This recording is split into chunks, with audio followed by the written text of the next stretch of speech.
To the state of the economy and the recession that the country is facing, the federal government is set to inject another 350 billion naira or $1.1 billion into the economy.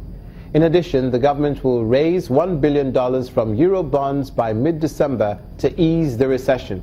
The Minister of Finance, Mrs. Kemi Adeosu, who told journalists in Abuja that in addition to the initial 420 billion naira released in May, the fund is primarily for capital expenditure.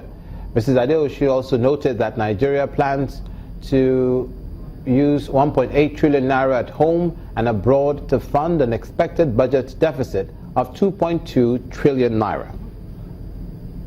We are raising money. As you know, the Eurobond capital raise is on. We're about to appoint our advisors, so we'll be raising an additional $1 billion. 2 weeks ago, we approved the external borrowing plan. That was very important because if you remember when we said we would borrow, we said we would borrow the cheapest money first.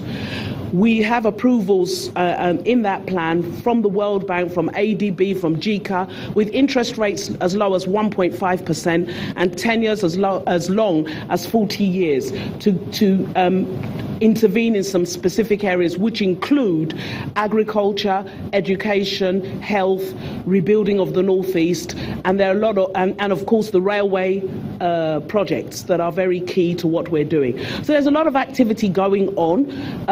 The issue with fiscal initiatives is that there's always a lag. There's always a time difference between when you release money and when it has an effect. And what we're trying to do now is to work on how we can shorten that lag. Some of those delays are in the procurement processes. We're working on that. We're working with the ministries to try and speed things up. Quite a lot has gone on defence because we needed to rebuild and retool the capability of our army, particularly to continue with the efforts in the Northeast.